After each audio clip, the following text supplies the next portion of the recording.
Boa noite, é com gratidão ao nosso Deus que damos início e prosseguimento ao nosso evento Outubro Rosa, idealizado pela nossa querida Vânia Nascimento, da cidade de Campo Grande, Mato Grosso do Sul, também auxiliada pela Elisângela Lopes e Miriam Lopes, e tendo o suporte da Casa de Oração do Bairro Brasil, em Ituiutaba, Minas Gerais. É com grande alegria que recebemos cada uma de vocês e nesta noite teremos o palestrante Dr. Gilmar Garcês do Nascimento. Todas são muito bem-vindas e que esse evento atinja o objetivo de transmitir conhecimentos e instruções para que cada uma de nós, mulheres, possamos cuidar bem da nossa saúde. A palavra, nesse momento, está com a Elisângela. Boa noite, minhas queridas. Estamos aqui, então, para dar continuidade, ao nosso encontro tão especial, tão aguardado por tantas e tantas mulheres, a quem nós agradecemos já a presença, a disposição, a atenção e o carinho de todas vocês para estar aqui conosco hoje. E estou muito contente que deu tudo certo, porque quem está nos bastidores sabe como é difícil muitas coisas, Mas que bom que estamos aí, estamos no Google Meet e também no YouTube, simultaneamente. Bem-vindas aquelas que estão nos conectando aí pelo YouTube. Já deixem seu nome, a cidade de onde você está, para que assim você também participe do nosso sorteio que nós faremos no final de hoje, da nossa palestra e tudo mais, à noite, É um momento que às vezes a gente quer já descansar, mas fique mais um pouquinho, porque você vai ter o prazer de participar de um sorteio bem especial que a Vânia já preparou para nós. E então aguarde mais um instante. Será muito bom, muito precioso. E é um prazer estar aqui participando de tudo isso com vocês. O versículo que nós escolhemos, na verdade, muitas irmãs também falaram sobre esse versículo, é muito precioso. Está na terceira carta de João. E é o versículo 2, e a Miriam sugeriu de nós colocarmos, ao invés de amado, a gente colocou amada, já que estamos falando para tantas mulheres aqui. E eu vejo tanto carinho quando eu leio esta carta de João para Gaio, falando assim, ao presbítero, ao amado Gaio, a quem eu amo na verdade. O amor de Cristo presente aqui. E isso é muito maravilhoso. E olha como ele fala. Amado, peço a Deus que tudo corra bem com você e que seja com boa saúde, assim como vai bem a sua alma. Olha só a preocupação dele aqui, E o carinho demonstrado, sabendo que aqui também ele está intercedendo pelo outro irmão, orando por ele, desejando boa saúde, desejando, acima de tudo, que a sua alma esteja bem também. E ontem nós falamos um pouquinho sobre isso aqui, Ontem o doutor Adolfo nos falou sobre a saúde mental, que está tão em alta hoje, digamos, esse assunto, assim, no meio de uma pandemia tão difícil, como a saúde da alma está sendo bastante falada. E nós ontem vimos tantos aspectos importantes que nos serviu de alerta e para trazer conhecimento também, para que possamos ter mais ferramentas para agir em meio a essas depressões, transtornos e tantas outras coisas que estão ao nosso redor, Não estão tão longe de nós. Nós podemos também auxiliar aquelas que estão em momentos difíceis, estão em momentos de luto, e a palavra de Deus nos ajuda em todos esses momentos. E uma das coisas que ontem ficou muito marcada, entre tantas outras que o doutor Adolfo nos falou sobre a saúde mental, a importância de estar falando versículos, memorizando versículos, guardando versículos da palavra de Deus. Pois naqueles momentos mais difíceis, você vai ter a força que vem de Deus, com versículos da palavra de Deus. E ela é poderosa, amadas. Ela pode combater todas as artimanhas e ciladas que o inimigo tem colocado diante de nós. E diante de nossas crianças também, né? Ele não se cansa. Mas nós podemos, pelo poder do Senhor, estar revestidas de toda a armadura de Deus para combater estas ciladas e os dardos inflamados do inimigo, que ele tem realmente procurado colocar em nossas mentes dúvidas, medo, muitas dificuldades, mas o Senhor está conosco, o Senhor nos reveste do seu poder, do seu amor, e com o nosso coração nós podemos guardar tudo isso também, amar ao Senhor de todo o nosso coração. E graças a Deus por tudo isso, né? O que seria de nós se nós não tivéssemos a palavra de Deus nas nossas vidas, nos ajudando a enfrentar estes momentos tão difíceis? Agora, quero agradecer a todas ali que já estão falando no YouTube, boas-vindas a elas também lá. E vamos então orar. Vamos fazer uma palavra de oração. Eu convidei a nossa querida irmã Darlene, lá de Brasília, a Casa de Oração de Taguatinga, no Distrito Federal.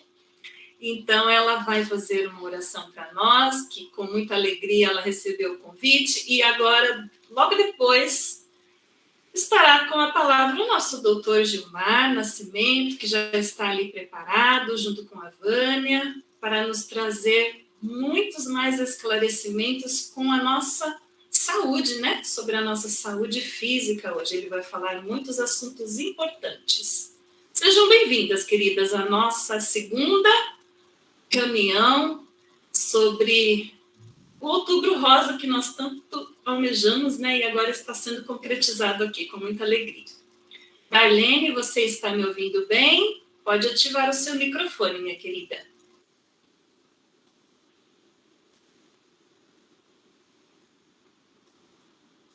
Não.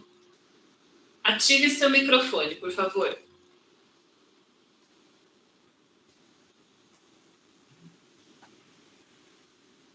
E agora? Agora sim. Tá bom. Prazer estar com vocês. Oi, Miriam, tudo bom? Tudo bem, Darlene? É uma alegria estar com vocês e vamos orar, então, por esse momento tão especial, né?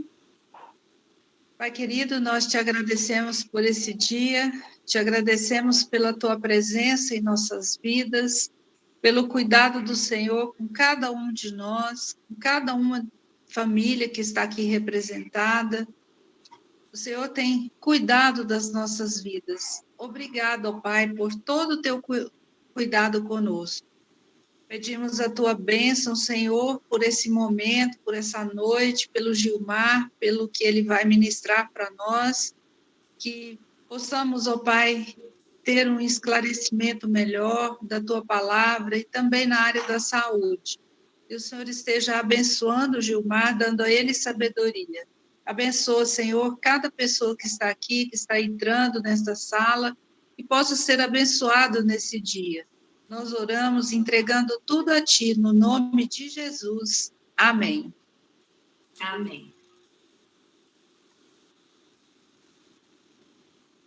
Doutor Gilmar, pode ativar o seu microfone e fazer a sua apresentação pessoal e depois já passar para a parte da palestra. Será que eles estão nos ouvindo, Elda? Estão. Estão nos ouvindo, ainda com o microfone mutado, mas já já o Gilmar vai ativar, não é isso, Gilmar? Boa noite para você.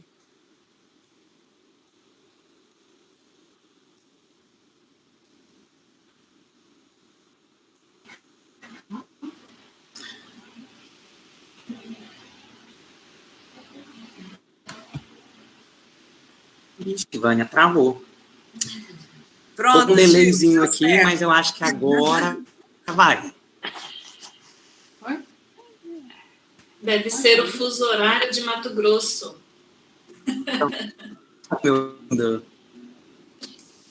Estamos ouvindo. Sim. Do sul. Do sul. Funcionou perfeitamente até agora. A hora que passou para mim, deu uma travada. Agora tá indo. Uhum. Estão me ouvindo, né? Sim. Bom, boa noite a todas. Para mim é um motivo de grande alegria e prazer, né? Essa iniciativa de poder fazer uma reunião dessa e nós discutirmos assuntos sobre saúde, assuntos técnicos. Quem sabe, né, a gente possa fazer mais dessas reuniões presenciais, né, para a gente discutir, conversar, tornar algo menos formal, né? Mas eu parabenizo, né, as organizadoras, né, eu vi nos bastidores o quão difícil foi, né, organizar tantas reuniões, né, e que, graças a Deus, o Senhor permitiu que nós pudéssemos conversar algumas coisas a respeito da saúde, né? Eu vou compartilhar aqui a minha tela. Eu acho que eu ainda estou travando. Tá indo tranquilo? Sim, Gilmar, está tranquilo. Tá ótimo. Se por acaso der uma travada que todo mundo congelou na tela, eu fiquei... Ele deu algum comando indevido, acabou de sair da reunião, mas já ele volta, pessoal. A Vânia está ali dando suporte, parece que ela quer falar alguma coisa, Vânia.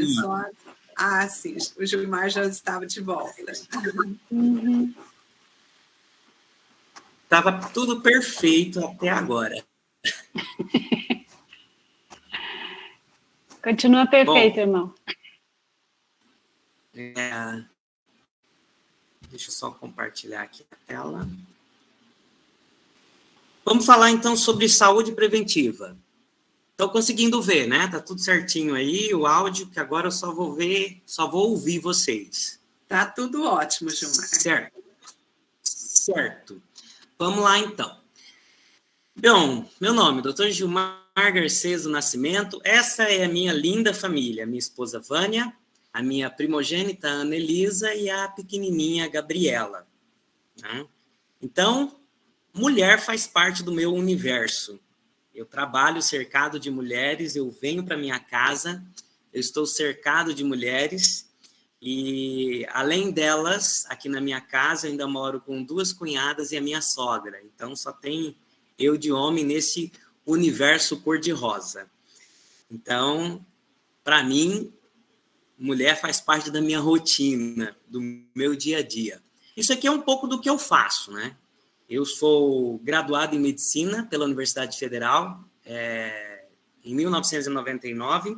Eu sou especialista em ginecologia e obstetrícia. Fiz a minha especialidade em 2000 e 2001 e tenho especialidade em ultrassonografia geral e ginecologia e obstetrícia. Basicamente, atualmente, eu trabalho só com ultrassonografia, só com área de diagnóstico, e eu fico vendo bebezinho e lidando com as grávidas aí a semana toda. Pois bem, eu faço uma pergunta: por que nos cuidar? Por que isso é tão importante? Às vezes a gente zela tanto da nossa parte espiritual, da nossa parte da alma, e eu vejo que muitos de nós, às vezes, negligenciam o corpo, como se o corpo fosse inferior à alma ou o espírito.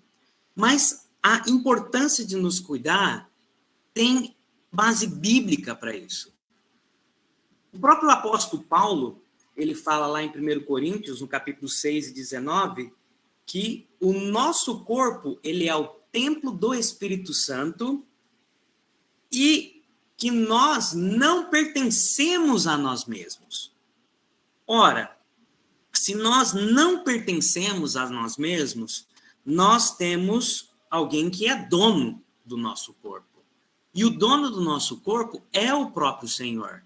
Por isso nós precisamos zelar dele, cuidar dele. O próprio apóstolo Paulo também, quando ele fala em relação ao casamento, em relação ao homem e a mulher serem uma só carne, ele fala lá em Efésios, no capítulo 5, versículo 29, porque ninguém nunca odiou a sua própria carne. Antes a alimenta, a sustenta antes a alimenta e sustenta, como também o Senhor a igreja. Então, é importante, faz parte da nossa própria natureza, faz parte do nosso instinto como seres humanos, zelar do nosso próprio corpo, cuidar um dos outros. E, principalmente, o próprio Senhor Jesus Cristo disse, e isso é um princípio cristão, que é o princípio do amor. Nós precisamos amar ao próximo como a nós mesmos. Como que eu vou amar ao próximo se eu mesmo não me amo? Então, por que nós temos que nos cuidar? Bom, nós temos que nos cuidar porque é bíblico, porque é uma obrigação e é uma prova de amor para com nós mesmos. Então, nós temos essa responsabilidade de cuidar do nosso corpo, zelar da nossa saúde, zelar com mais seriedade tudo aquilo que nós fazemos para prevenir, para termos uma vida boa e uma vida saudável. Porém, há alguns alertas que eu faço para vocês. Primeiramente, que a maioria das doenças não há prevenção. Infelizmente, a grande maioria das doenças não são passíveis de prevenção, porque depende da idade, depende de fatores genéticos, depende do ambiente que nós vivemos, depende de inúmeros fatores que estão fora do nosso alcance, estão fora das nossas mãos. E, parafraseando aquilo que o Senhor Jesus Cristo disse lá no Sermão do Monte, né? Ninguém, por mais dedicado que seja, pode acrescentar um dia a mais em sua vida. Nós servimos a um Senhor que é soberano, que tem todos os dias da nossa vida escritos antes que um deles sequer pudesse existir. E nós cremos nessa palavra. Cremos que o Senhor tem um plano na vida de cada um de nós. E por mais que eu seja zeloso, por mais que eu seja cuidadoso, eu sei que eu não vou conseguir acrescentar nem um diazinho a mais na minha vida. E por fim, a gente vive uma era onde as pessoas fazem a idolatria do próprio corpo. Focar demais apenas na saúde física, focar demais apenas no seu bem-estar físico, pode lhe roubar tempo precioso de comunhão com a família, dedicação com a igreja, pode fazer do seu corpo o foco de uma idolatria. E nós sabemos que nós devemos adorar apenas ao Senhor. Então, temos que cuidar do nosso corpo, temos que zelar. Isso é uma obrigação, isso é bíblico, isso é uma prova de amor para conosco. Porém, a maioria das doenças não há prevenção. Nós sabemos que temos um Deus que tem um controle sobre toda a nossa vida e nós jamais devemos colocar isso como um objetivo, como o primeiro lugar na nossa vida. Pois bem, falando um pouco de prevenção, eu vou dividir basicamente em duas partes. A gente vai falar um pouquinho de prevenção geral e depois nós vamos falar um pouquinho de 3 tipos de câncer.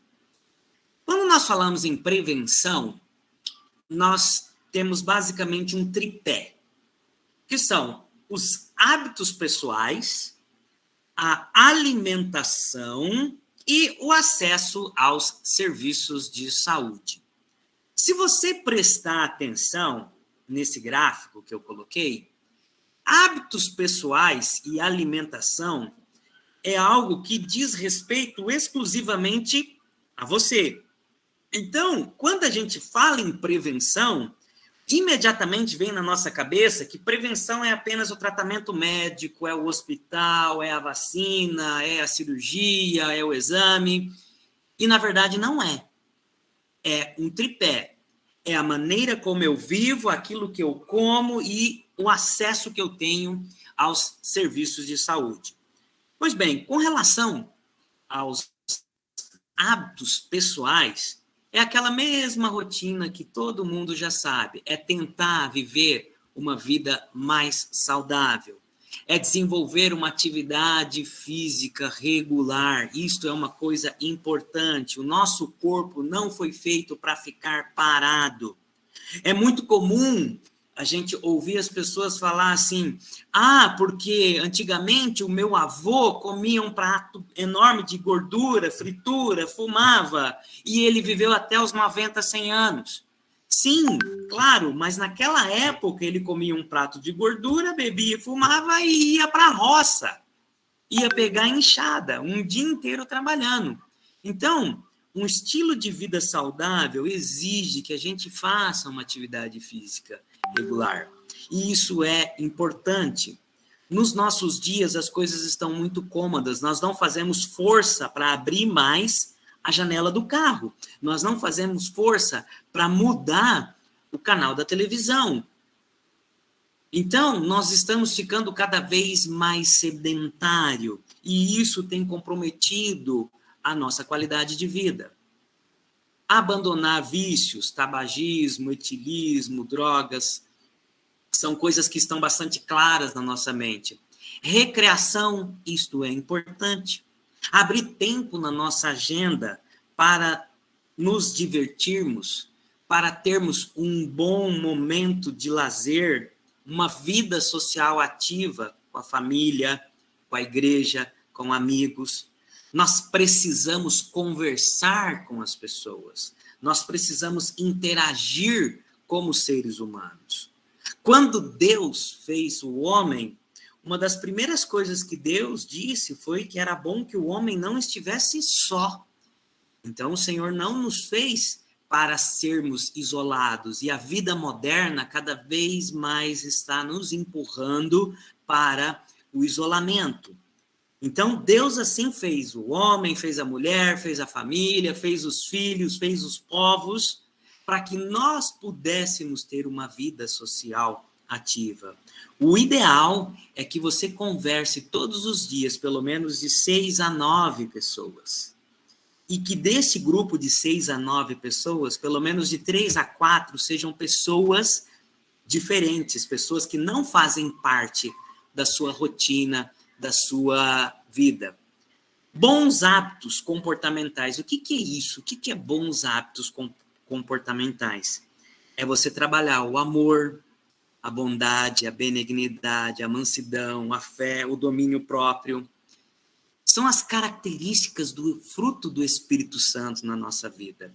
Uma pessoa que é nervosa, uma pessoa que é esquentada, quando entra no trânsito, ela tem risco de infarto, ela tem risco de arranjar uma briga, ela tem risco de bater o carro, ela tem risco de sofrer qualquer outra doença por causa do seu péssimo hábito comportamental.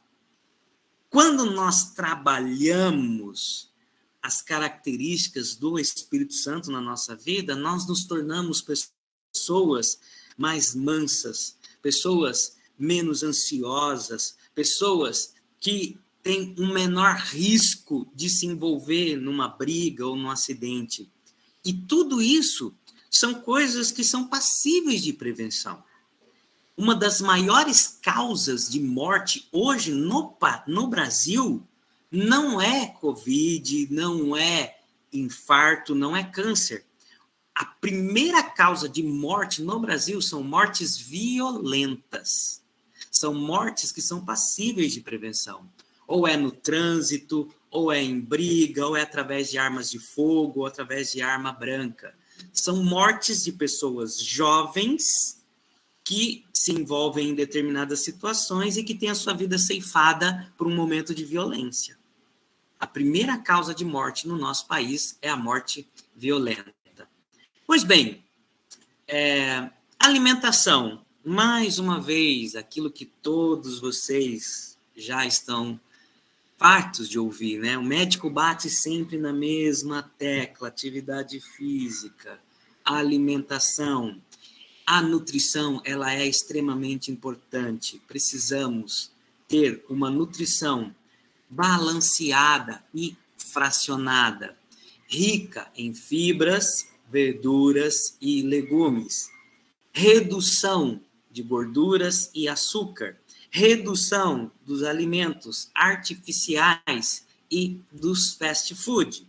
E, principalmente, a ingesta de água. Na correria do dia a dia, nós bebemos pouca água. Ou porque estamos ocupados, ou porque estamos entretidos no trabalho, ou porque nós não temos o hábito. As pessoas falam assim, mas eu não tenho sede. Ora, o nosso organismo não foi feito para sentir sede.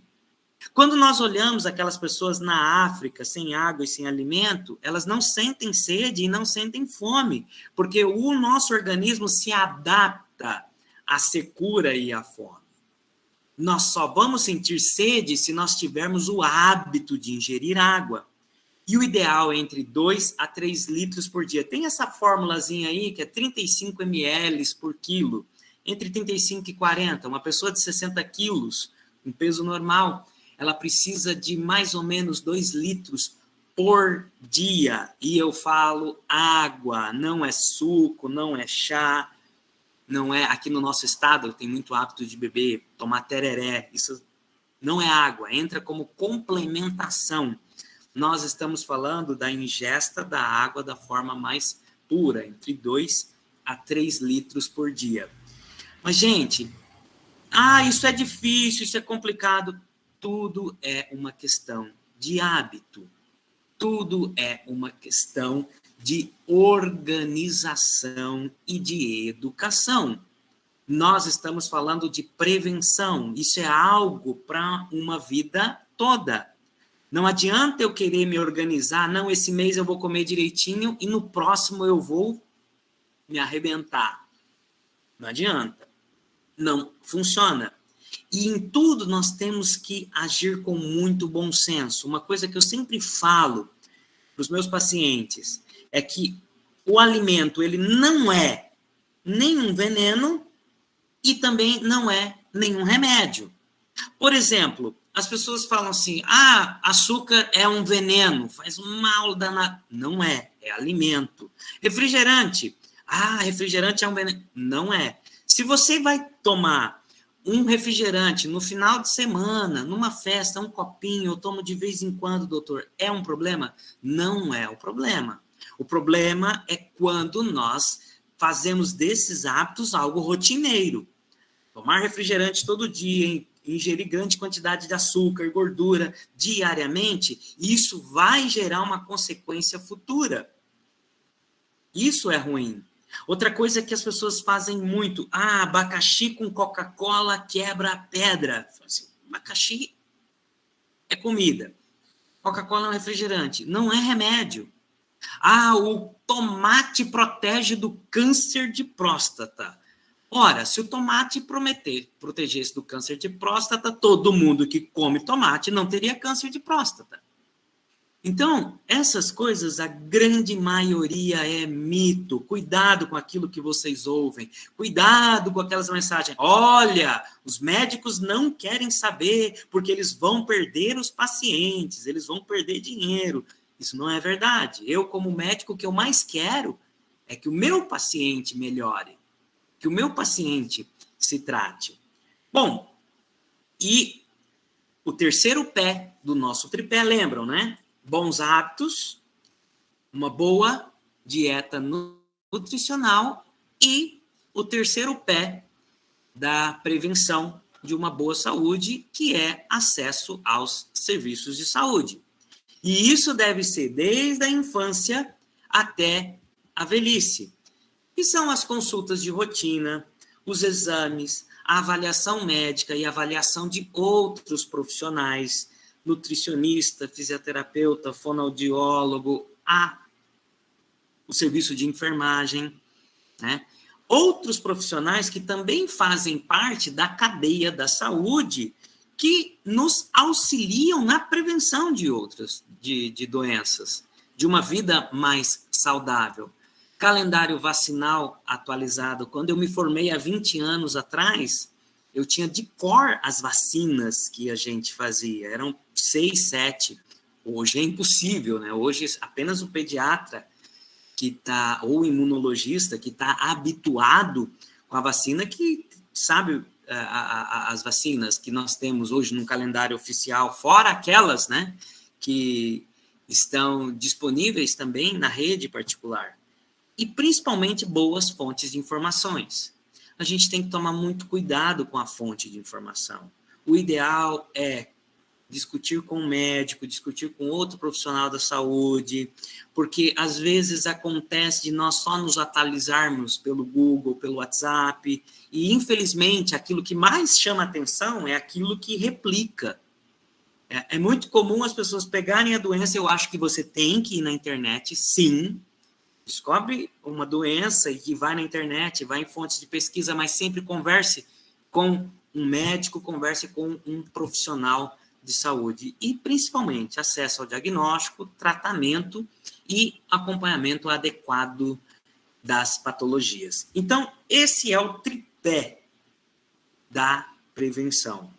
Bons hábitos, alimentação e acesso ao serviço de saúde. Pois bem, agora nós vamos falar um pouquinho das patologias ginecológicas. A gente divide as patologias ginecológicas de acordo com a faixa etária. Nós temos na infância, principalmente as malformações e a puberdade precoce. Nós temos a segunda fase da mulher, que é a menarqume, que é conhecida como o período reprodutivo, que vai desde a menarca, que é a primeira menstruação, até a menopausa, né? E as principais patologias no período reprodutivo são a infertilidade, seja pelos ovários micropolicísticos, endometriose, miomas, a amenorreia, que é a ausência de menstruação, os cistos, os nódulos e infecções, são patologias, na grande maioria delas, patologias benignas, muito comum, né, na vida reprodutiva da mulher. E durante a menopausa, nós temos a terapia de reposição hormonal, a osteoporose, o aumento dos riscos das doenças cardíacas, já que os hormônios produzidos pelo ovário, tanto o estrogênio quanto a progesterona, protegem a mulher das doenças cardíacas, tanto da hipertensão quanto da aterosclerose, e prevenindo, assim, o infarto, o AVC. E aquele que é mais temível, aquele que pode ser passível de um diagnóstico precoce, que é o câncer. É claro que eu gostaria de discorrer sobre todas essas doenças, conversar com vocês, qual que é a experiência de cada um, mas, infelizmente, a gente iria ir até meia-noite, 1h, e não seria viável, né? Quem sabe, né, numa programação futura. Mas hoje nós vamos falar sobre o temível câncer, né? O que é câncer? Câncer não é uma única doença. Eu acho muito legal quando eu abro a internet e falo assim, olha, esse medicamento vai curar o câncer, esse chá vai curar o câncer, já há tratamento e cura definitiva para o câncer. Nós não estamos falando de uma única doença, portanto, essas afirmações não são verdadeiras. Câncer é um conjunto de várias doenças, são doenças sistêmicas, são doenças diferentes, em localidades diferentes, em tipo diferente, então exigem condutas, diagnósticos e tratamentos diferentes. Pois bem, o câncer ele começa lá na célula. Nós temos aqui, ó, a nossa célulazinha normal. Nós temos aqui a nossa célula normal, né? Bonitinha, perfeita. Essa célula normal, ela se divide até gerar duas células exatamente iguais. É isso que o nosso organismo normalmente faz. O que acontece com o câncer?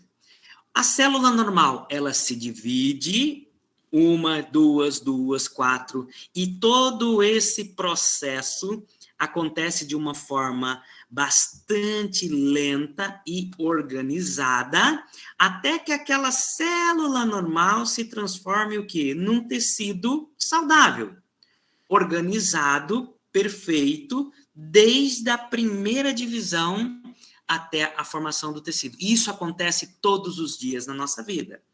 Na pele, na mama, no intestino, no cérebro, no sangue. Então, todos os dias, o nosso corpo está se renovando.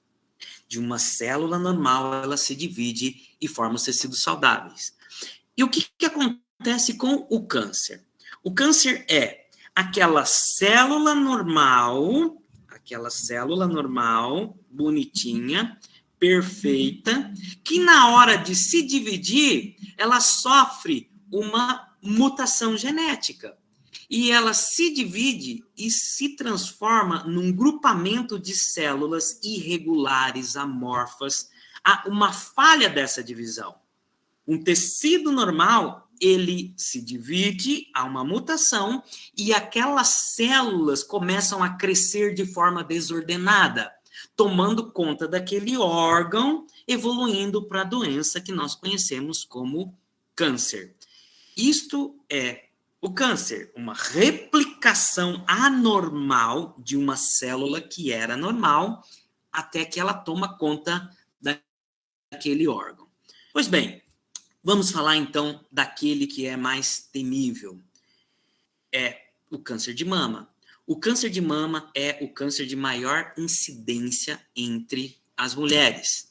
Estima-se que só no Brasil, no ano de 2020, o ano passado, mais de 60 mil novos casos foram diagnosticados. E destes 60 mil, entre 10 a 15 mil mulheres foram ao óbito somente o ano passado. É a causa mais frequente de todos os cânceres ginecológicos, de todos os cânceres femininos. O câncer de mama, ele representa 1/3, 30% de todos os cânceres femininos. O responsável é o câncer de mama. E daí nasceu o Outubro Rosa. O Outubro Rosa nasceu lá nos Estados Unidos, na década de 90, com o objetivo de alertar as pessoas e também de angariar fundo para a pesquisa de tratamento do câncer de mama. Infelizmente, nós vemos que o Outubro Rosa hoje virou apenas um mutirão, virou apenas muitos governantes, prefeitos. Eu não quero entrar nesse assunto de política, que isso me entristece profundamente, que infelizmente muitos, dos gestores estão apenas colocando o lacinho rosa. E não é isso que as pessoas querem. Nós queremos médico, nós queremos exame, nós queremos acesso. Pois bem, mas eu não vou entrar nesse detalhe. E aí nasceu o Outubro Rosa, que se tornou rotina no Brasil a partir de 2005, 2006, mas se tornou lei a partir de 2010, e desde lá, todo ano, no mês de outubro, é o mês da conscientização do câncer de mama. Pois bem, quais são os fatores de risco do câncer de mama? Idade é o fator mais importante. 50 anos é a idade média de aparecimento, a idade de maior incidência do câncer de mama. Há fatores de hereditariedade, que são os fatores familiares, a predisposição genética. Ora, e o que é fator de risco? Olha, na minha família todo mundo morre de câncer. Mas assim, meu pai teve câncer de estômago, a minha mãe teve câncer de útero, a minha avó teve câncer de pele. Isso não é predisposição genética. Nós falamos em predisposição genética quando há pelo menos 2 casos do mesmo tipo de câncer. A minha mãe teve câncer de mama e a minha irmã mais velha está com câncer de mama. Então, eu tenho risco aumentado de ter câncer de mama. Hábitos pessoais, aquilo que nós falamos, obesidade, tabagismo, etilismo, menopausa tardia e menarca precoce, isto é, a menina que menstruou muito cedo e a senhora que parou de menstruar muito tarde, ela tem aquilo que a gente fala de uma janela de exposição hormonal muito grande. Então, ela tem um risco um pouquinho mais aumentada. Gestação tardia ou não gestar. A gente fala em gestação tardia, aquela acima de 31 anos. Né? Na minha época, se falava em gestante idosa. Hoje se pergunta se a amamentação protege. A mama, ela só se torna um órgão maduro durante a gravidez. Toda mulher que gestou sabe isso que eu estou falando, né? Quando a mulher engravida, a mama ela vai se transformando, aquele tecido mamário que era imaturo vai se tornando em mais maduro e isso protege a mulher do câncer. Uma célula madura, um órgão maduro, um órgão que é funcional, ele tem menos chance de ter câncer. Anticoncepcional não tem relação com câncer. TRH é algo que a gente vai falar agora mesmo, né? E o DIU também não tem relação. Com relação à terapia de reposição hormonal, a terapia de reposição hormonal tem um risco de... como que eu posso dizer? A paciente que faz terapia de reposição hormonal, ela pode desenvolver o câncer precocemente se ela tiver fator de risco. A terapia de reposição hormonal, ela não é um fator de iniciação do câncer. A reposição hormonal, ela não vai causar o câncer. Mas se a paciente tiver risco, esse câncer, ele pode aparecer mais cedo e pode ser potencializado por causa da TRH. Porém, pacientes que fazem terapia de reposição hormonal, elas acompanham mais de perto, elas têm uma rotina de ir ao ginecologista com mais frequência, e aí a gente acaba fazendo precoce. Aí a gente acaba fazendo um diagnóstico precoce por causa daquela rotina da paciente que está usando o hormônio. Então, novamente, o TRH causa câncer? A terapia de reposição hormonal causa câncer? Não. Mas ela pode potencializar e ela pode fazer com que esse câncer apareça de uma forma precoce se a paciente tiver risco. Certo? Tá tudo bem? Vamos lá, então. Se eu tiver muito rápido, alguém pode me dar um help que eu estou falando sozinho comigo mesmo e o computador. Bom,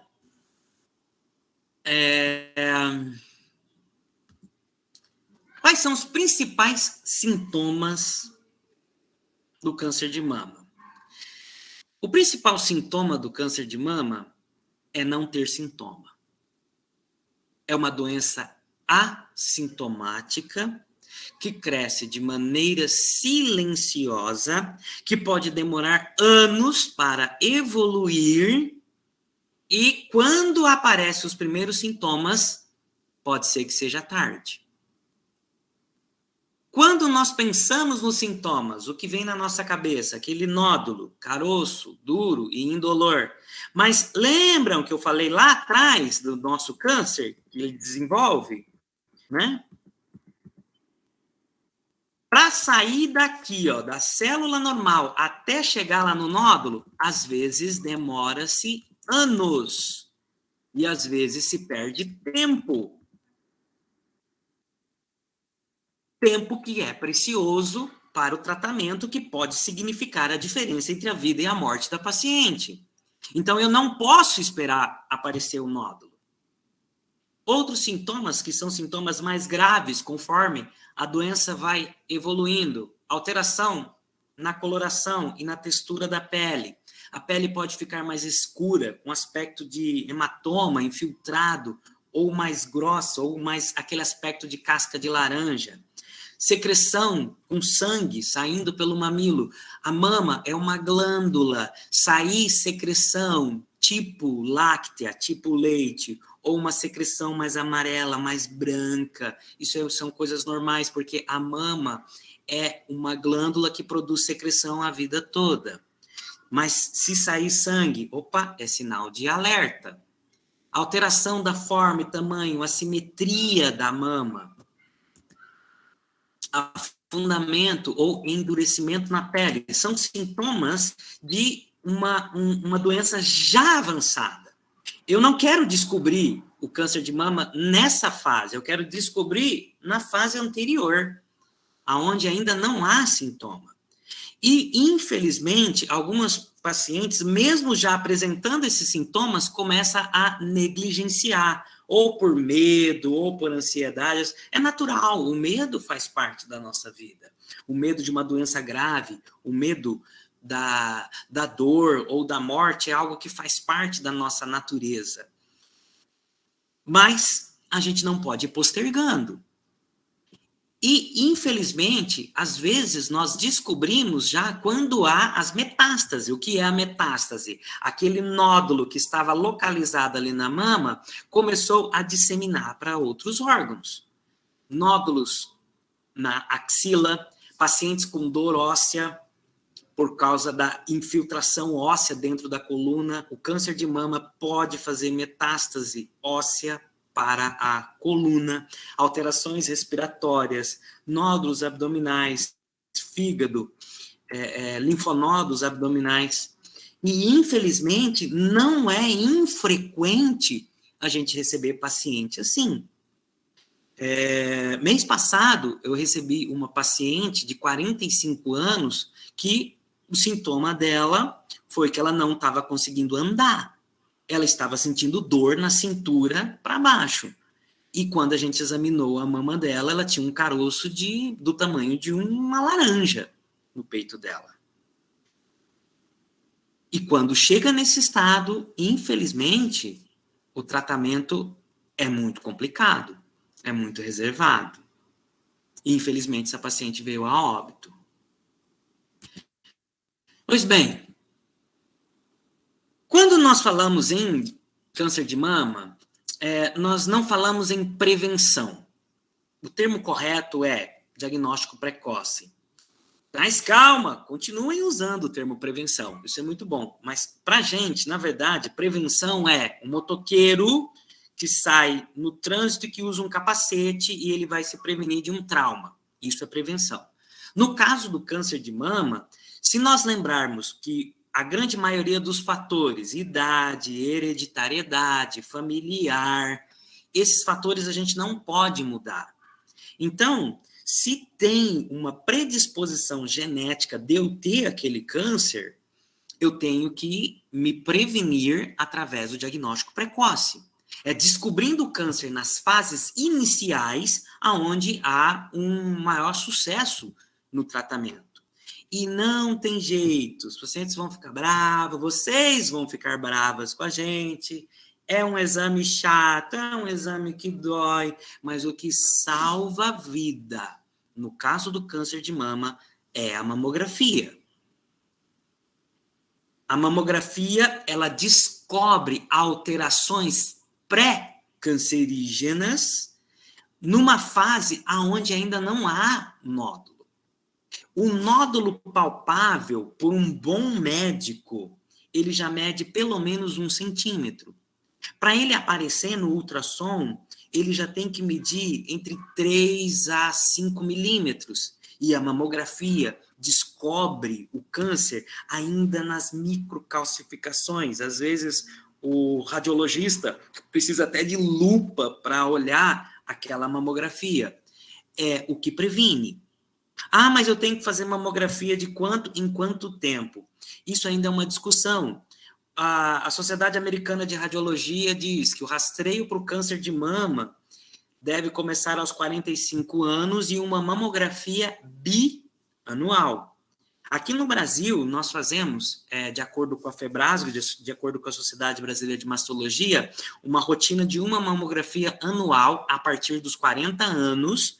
Se eu tenho 2 mamografias normais em 2 anos seguidos, eu posso fazer bianual, mas tudo isso de acordo com o meu médico. E o ultrassom funciona? O ultrassom ele age como complementar. paciente fez uma mamografia, ficou dúvida, vai para o ultrassom. O ideal do ultrassom é para pacientes jovens, pacientes que têm uma mama densa, porque a mamografia, ela é o quê? Ela é um raio-x. O raio-x precisa passar para a mama para o médico conseguir ver na chapa. A mama jovem, ela é mais densa, o raio não consegue ultrapassar e ele não consegue dizer que se aquela mama está normal ou não. É muito comum um paciente jovem, ou mesmo paciente de 45, algumas mulheres até com 50 anos, que ainda tem uma mama com muito tecido glandular, o médico dá laudo inconclusivo, é o famoso BIRAD 0. BIRAD 0 vai para o ultrassom. Se o ultrassom não for convincente, aí vai para uma ressonância magnética. Mamas densas ou mamas com próteses, a ressonância magnética está indicada. É claro que é um exame caro, é um exame de difícil acesso, é um exame que tem muitas pacientes que têm fobia de fazer, porque é aquele que entra no tubo, né? Ah, eu tenho medo, eu não consigo fazer. Mamografia e ultrassom. Na dúvida, o médico vai dar continuidade. Mas para rastreio, uma coisa é um exame de rastreio, outra coisa é um exame de acompanhamento. Ou uma suspeita diagnóstica. Rastreio é aquele exame que é feito na população normal, sem nada. Pois bem, qual que é a importância do autoexame? O autoexame, gente, eu vou falar aqui para vocês, para nós, quem viveu década de 90, anos 2000, que começou a campanha do autoexame, o consultório virava um terror. Porque a mama, ela não é um órgão liso, ela não é totalmente homogênea. Então, você palpar áreas duras na mama é algo normal. Nem sempre a gente consegue diferenciar no dedo aquilo que é normal daquilo que é doença. Um médico bem treinado tem dificuldade de definir o que é normal do que é patológico, ainda mais se for uma mama bem jovem, uma mama cheia de tecido glandular. E na época, nos anos 90, nos anos 2000, quando fizeram o boom da campanha do autoexame, as pacientes achavam que estavam com câncer e eram coisas normais. Se você prestar atenção, pode ver que diminuiu o autoexame. A campanha agora do Outubro Rosa é: procure o seu médico e faça a sua mamografia.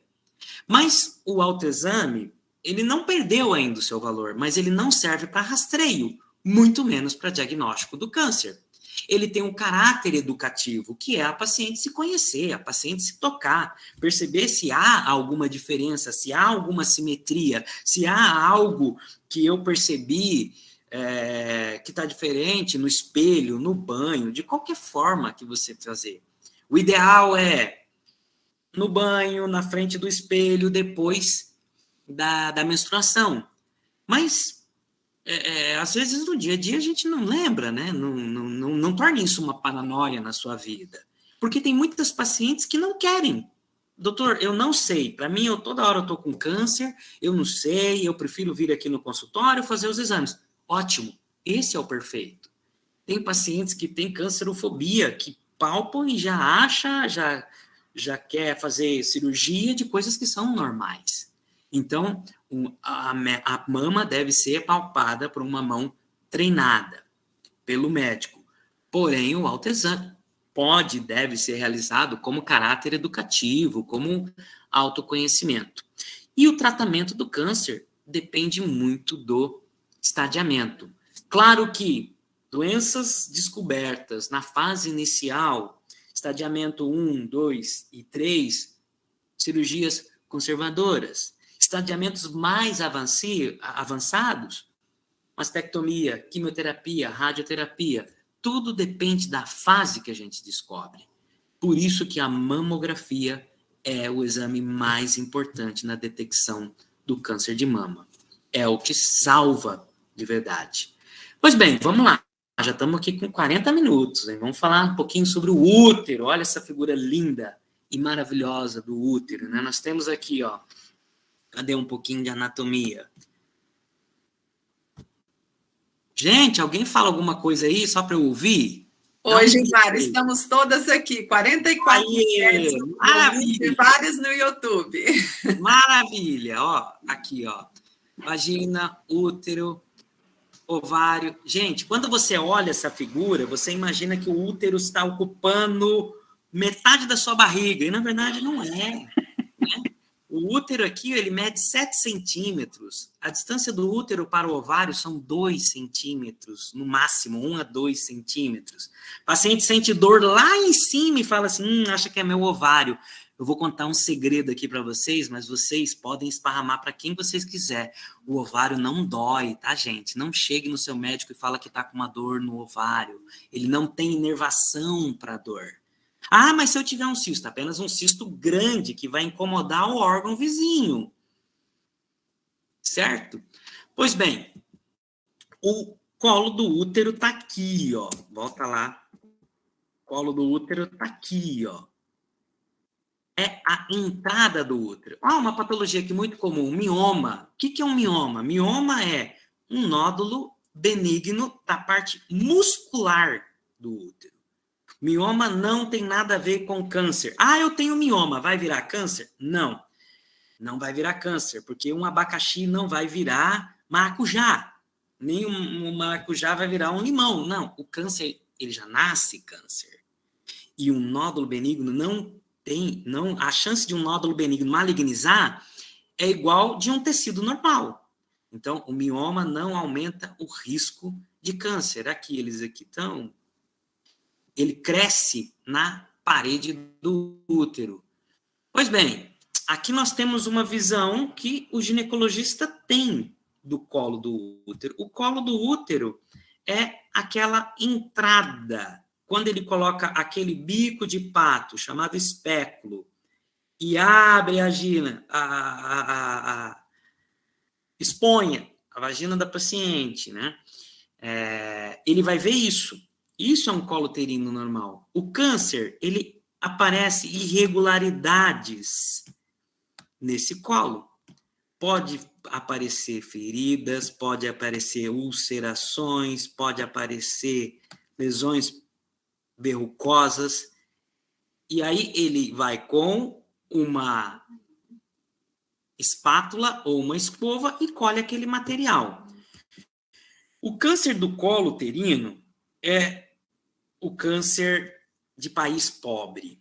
É um câncer, infelizmente, de uma população relaxada. Porque é um câncer que ele é fácil de ser diagnosticado. É um câncer que tem uma prevenção comprovada. Mas, infelizmente, no Brasil, ainda em 2020, nós tivemos 16 mil casos. E desses 16, 6 mil evoluíram para óbito. São doenças que evoluem silenciosamente, mas que, infelizmente, por causa de negligência, acabam levando o paciente a óbito. E o principal fator de risco para o câncer do colo uterino é a infecção do HPV. Todos esses fatores que seguem, promiscuidade sexual,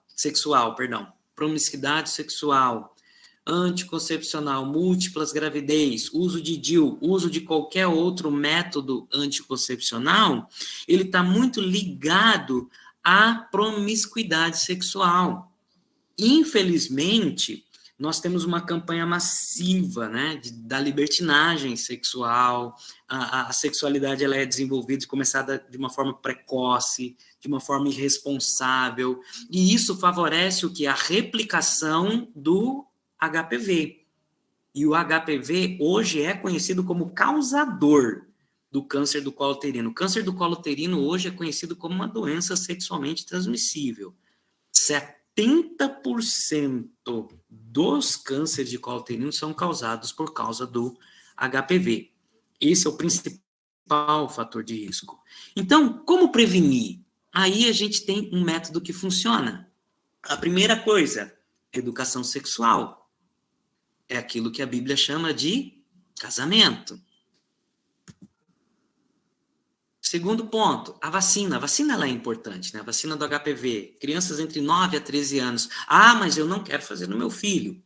Tudo bem, mas assim, Nós educamos os nossos filhos segundo a palavra de Deus, segundo aquilo que a Bíblia nos ensina.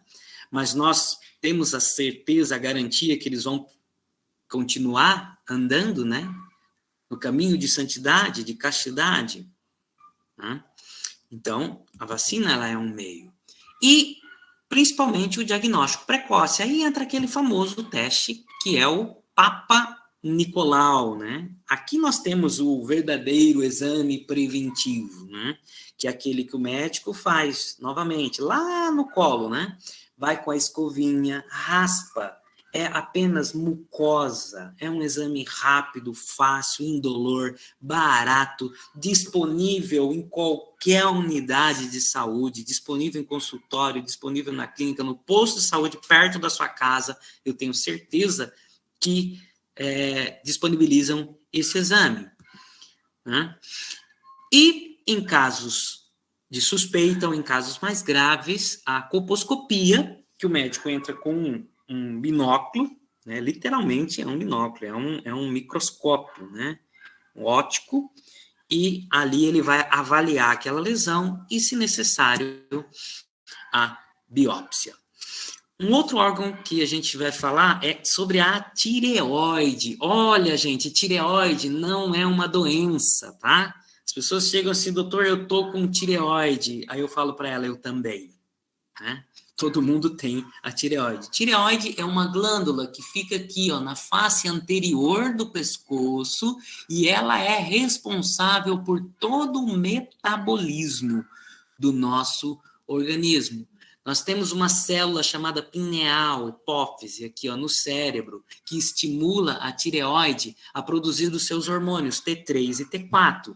Esses hormônios regulam todo o metabolismo do nosso organismo. Ela aqui, ó, na frente, ó, face anterior, ela é um órgão extremamente friável. O que é friável? Ela é amolinho, ela não dá tosse, não dá rouquidão, ela não faz você engasgar, tá? A tireoide. Aqui ela no ultrassom, olha que coisa bonita. Isso aqui é o meu dia a dia, isso aqui é o que eu faço, ó. Uma imagem da tireoide, nós temos ela aqui, ó, bem bonitinho, olha aí, ó, vocês vão ficar especialistas em ultrassom. Aqui nós temos, ó, o lobo direito, eu tenho aqui a conexão, o istmo e o lobo esquerdo, ó. Olha aí, ela tem um formato de um escudo, e aqui é a garganta, ó. Aqui é a garganta. A traqueia, né? Na verdade, é um pouquinho mais abaixo da garganta. A garganta a gente fala que é a faringe. Pois bem, a tireoide, as principais patologias são benignas. Nós temos as patologias de função, que é o hipotireoidismo, que é a doença autoimune ou a doença de Hashimoto, e nós temos o hipertireoidismo, que é a doença de Graves. O hipotireoidismo é quando anticorpos começam a destruir o tecido da tireoide e ela passa a produzir menos hormônio. Então, como produz menos hormônio, o metabolismo do paciente diminui e ele tem esses sintomas de sonolência, ganho de peso, letargia e queda de cabelo. Já no hipertireoidismo, que também é uma doença autoimune, há um estímulo à produção. A tireoide ela começa a crescer e ela começa a produzir muito hormônio, aumentando o metabolismo do paciente. Isso causa taquicardia, tremor, hipertensão, emagrecimento e aquela síndrome dos olhos esbugalhados, a pessoa tem um olho saltado para fora. Tudo isso são patologias de função, patologias muito comuns. De cada 5 mulheres, 3 vão ter patologias de tireoide. Ainda há os bócios, né, as lesões nodulares, as lesões císticas, que são os coloides, já que a tireoide é uma glândula. Toda glândula produz secreção. Às vezes, essa secreção pode ficar retida, formando pequenos saquinhos de líquidos, que são os cistos. A grande maioria são benignos. E o tumor de tireoide. Só no Brasil são 13 mil casos por ano de câncer de tireoide. Olha só o número que interessante. Desses 13 mil, 2 mil homens e 11 mil mulheres. É o terceiro câncer de maior incidência entre as mulheres. Porém, ele é um câncer de baixa mortalidade. Desses 13 mil casos, apenas 800 o ano passado evoluíram para óbito. Se você parar para comparar com câncer de ovário, por exemplo, câncer de ovário é um câncer de difícil diagnóstico e é extremamente agressivo.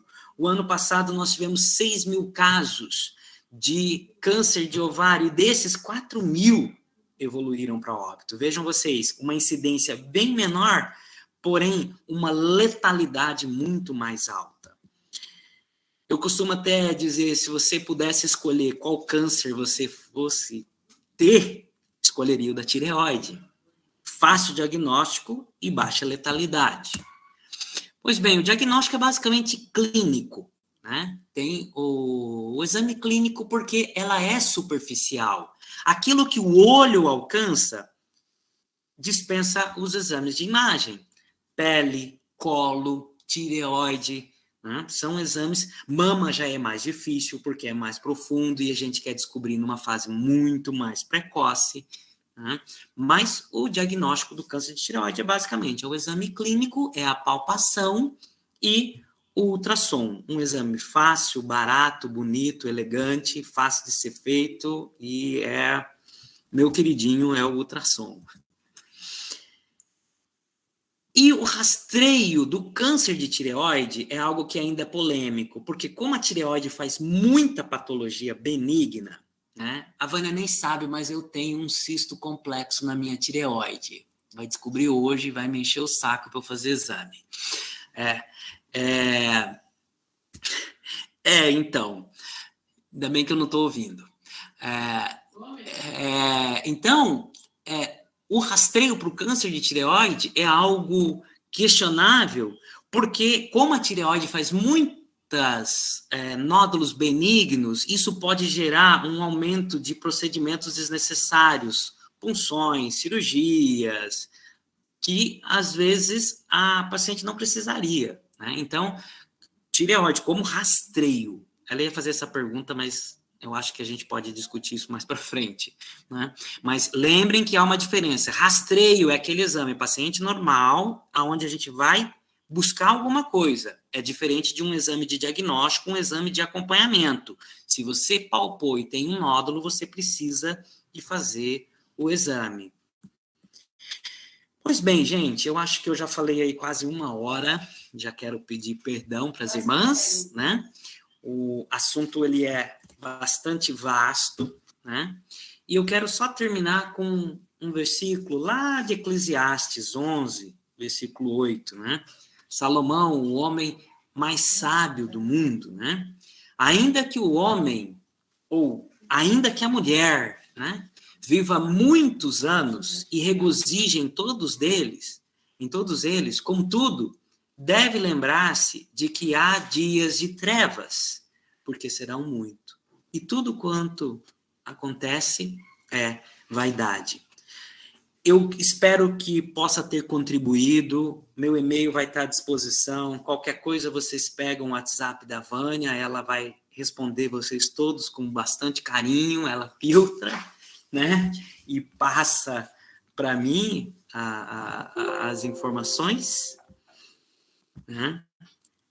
Mas eu espero que possamos despertar, né, a consciência de nos cuidar, de zelar da nossa saúde, né? Vocês são a obra-prima da criação de Deus, né? Deus fez o homem primeiro e a mulher por último, é aquilo que nós cremos, né? A mulher é algo mais maravilhoso, a beleza da mulher, a elegância da mulher, a feminilidade, isso vocês não podem perder jamais.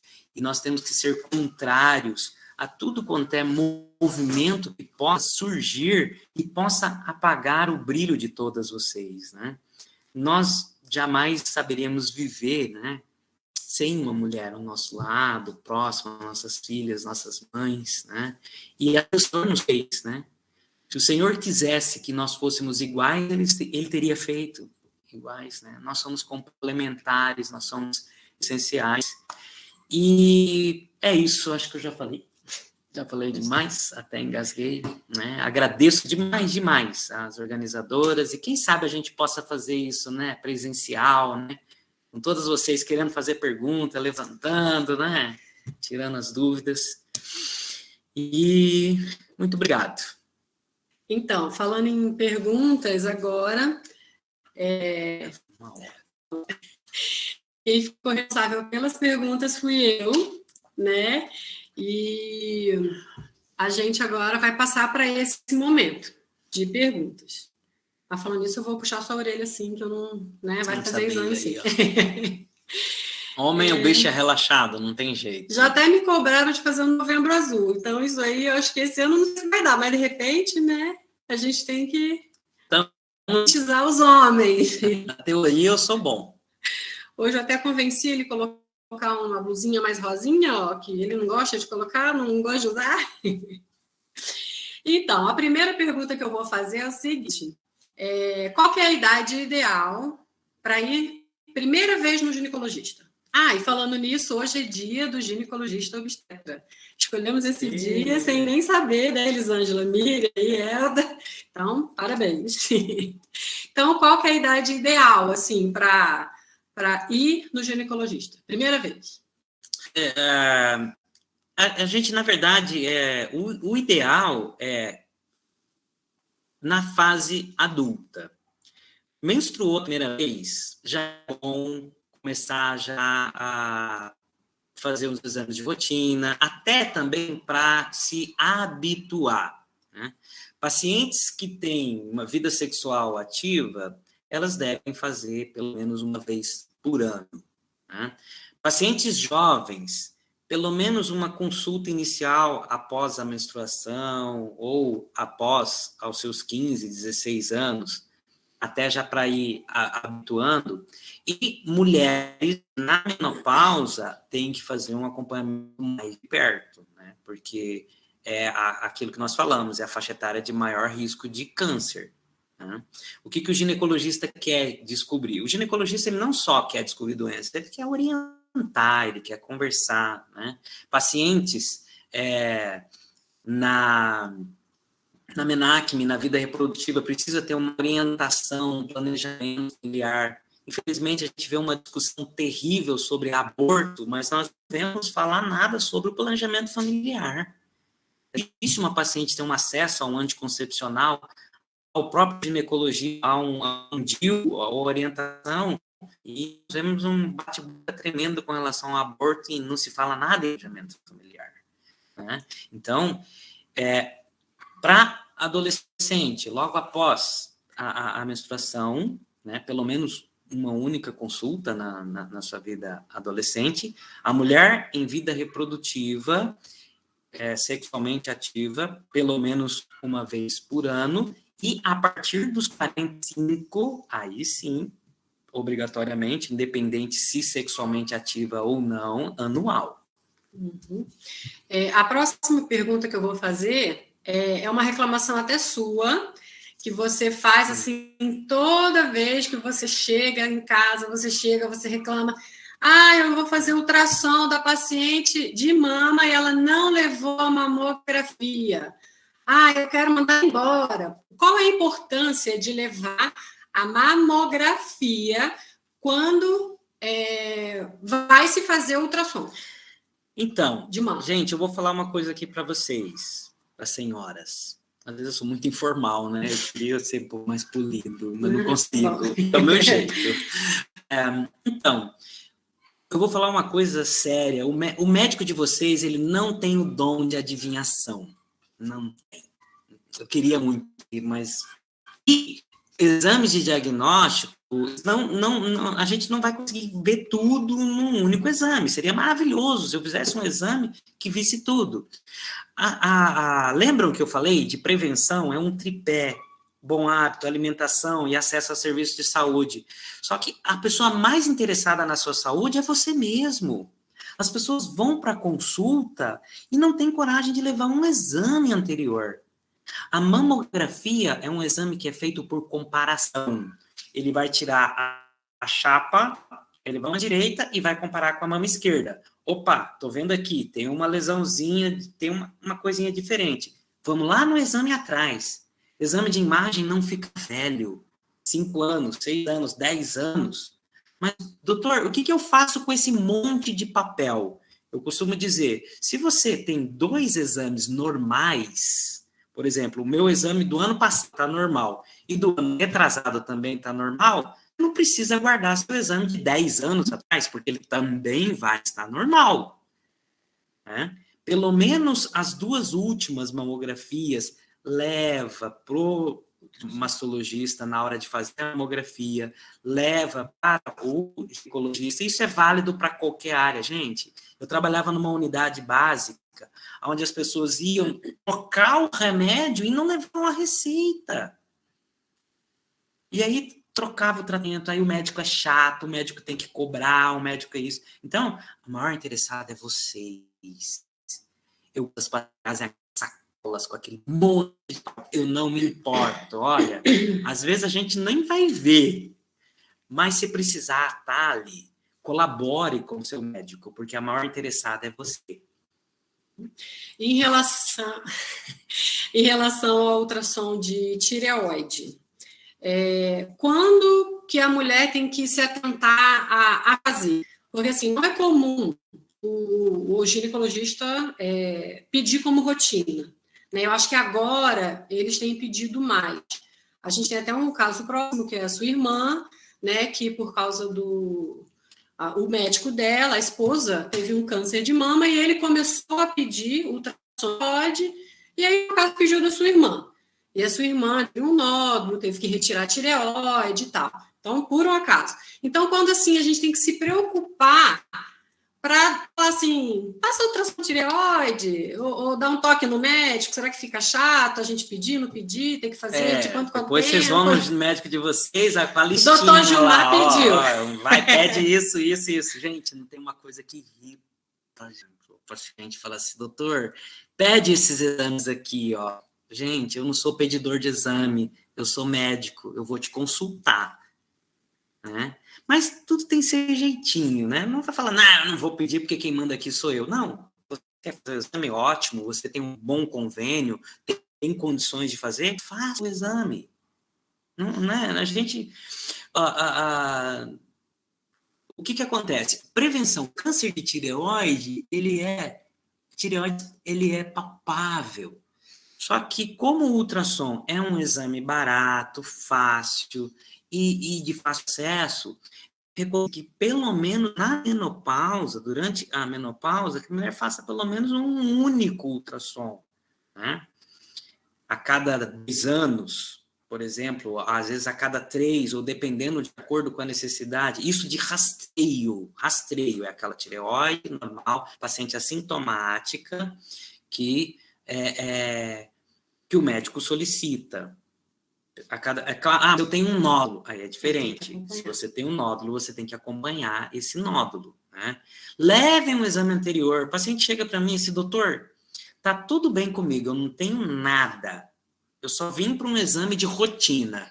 Só tenho 3 nódulos, um caroço, um cisto e mais uma glândulazinha alterada. O resto tá tudo normal. Gente, isso é todos os dias. Todos os dias. Hoje não aconteceu porque eu não trabalhei hoje, né? Hoje eu tinha uma palestra. Era só para todo dia. Só terminando, porque o paciente, o câncer, ele demora anos para se manifestar, né? Então, o crescimento é lento e gradual. Se eu não tenho um exame anterior, eu não consigo falar se aquele nódulo cresceu. Eu não posso falar se você está mais gordo ou mais magra se eu nunca te vi. Então, é importante trazer os anteriores. A última pergunta, eu já sei até a sua resposta, mas eu acho que é bom a gente falar aqui. Ai, não é vídeo, não. Não, vídeo não. Anticoncepcional e ovário micropolicístico engorda? Ai. Engorda. Gente, eu vou falar uma coisa para vocês. Só tem uma coisa que engorda nessa vida. É comida. Lá na Etiópia, na Zâmbia, né, países que passam fome, as mulheres tomam anticoncepcional, as mulheres têm ovários micropolicísticos e não engordam. Né? O hormônio eu tenho um artigo bom nas Servas, né, sobre bom porque foi eu que escrevi, né? Não, mas assim tem um artigo que eu falo sobre hormônios. A gente vive hoje um terrorismo. As pessoas acham que o hormônio é veneno e não é. Mas o meu hormônio natural que o meu organismo produz é diferente do hormônio sintético. Realmente, às vezes o seu hormônio natural é pior do que o sintético. Porque se ele fosse bom, você não precisaria de repô-lo. Se você tivesse a sua tireoide funcionando bem, se a sua insulina fosse boa, você não precisaria tomar. Graças a Deus, louvado seja o Senhor pela indústria farmacêutica. O hormônio sintético foi um avanço na medicina.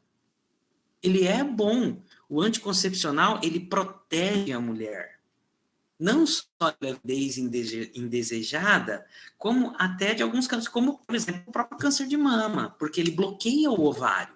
O ciclo da mulher ele é muito irregular, faz picos. E esses picos de altas e baixas de hormônio fazem a mama trabalhar. Por isso você sente dor na TPM, por isso que você sente dor quando está perto de ovular, porque a sua mama está trabalhando. Todo mês, o seu organismo está sendo trabalhado para uma nova gestação. E a menstruação é uma gravidez frustrada. Tinha um professor, Elcimar Coutinho, da Universidade Federal da Bahia, que ele falava que menstruação é uma sangria inútil. As mulheres, as nossas avós, as nossas bisavós, não menstruavam. A minha avó teve 17 filhos. Desde os seus 15 anos até os seus 44. Ela parou de ter filho, acho que é porque entrou na menopausa. Então, ou ela estava amamentando, ou ela estava grávida. Ela menstruou poucas vezes na vida dela. Então, o anticoncepcional é bom, protege. A anticoncepcional não engorda, mas ele pode fazer retenção líquida. Eu falei que já tem coisa que engorda, né? Tem outra coisa também que engorda e vocês vão concordar comigo. É comida e a idade. Tem jeito, a gente vai passando o tempo. A gordura é uma coisa muito fiel. Ela pega e não larga da gente, né? Chega, já falei bobeira, já brinquei demais. Então, essa parte de perguntas a gente termina por aqui. Né? Como o Gilmar falou, a gente vai deixar o e-mail. Daqui a pouquinho a gente vai estar fazendo um sorteio. Só vou mostrar para ninguém sair, né? Porque daqui a pouco eu vou passar para a Helder e depois a gente faz o sorteio. Mas para ninguém sair ainda, porque o prêmio é bom. É uma Tupperware. Uma Tupperware de verdade. Não é Iopa. Do R$1,99. Ó. Não é Iopa, e nem que bom, é Tupperware. Patrocinado pelo Dr. Gilmar. Então, Helder, pode passar, depois a gente faz o sorteio. Ok, muito obrigada, Gilmar, por esse tempo tão especial, com tanta propriedade e graça na presença do Senhor, que você nos apresentou estas exposições tão didáticas e esclarecedoras dos assuntos femininos. Nós desejamos que o Senhor te recompense, te abençoe, e deixamos aqui na tela o e-mail gilgenassi@gmail.com, onde você, irmã que tem interesse, poderá enviar a sua pergunta, um assunto que ficou pendente, que você gostaria de receber uma resposta, e então está aí, gilgenassi@gmail.com. E assim nós desejamos a cada uma das irmãs a nossa gratidão pela sua presença conosco. Foi um evento de muito sucesso, graças a Deus. Atingimos o nosso objetivo de esclarecimento e muito bom mesmo. Muito obrigada, Gilmar. Nós confiamos que o Senhor há de te recompensar por essa dedicação, por esse amor, por esse carinho, por esse tempo que você dispensou a cada uma de nós. Muito obrigada. E mais uma vez, agora já passando para o encerramento do evento, agradecer mais uma vez a equipe organizadora, lembrando que esse desejo nasceu no coração da Vânia, que está lá ao lado do Gilmar, e foi realmente algo muito especial que nos trouxe bastante alegria em realizar, em cooperar para a realização. Agradecemos a Miriam e a Elisângela, que tão prontamente tomaram conta dos bastidores e auxiliaram de uma forma tão especial para a realização desse evento. Registramos mais uma vez a gratidão ao doutor Adolfo e ao Gilmar. Que Deus recompense e abençoe a cada um.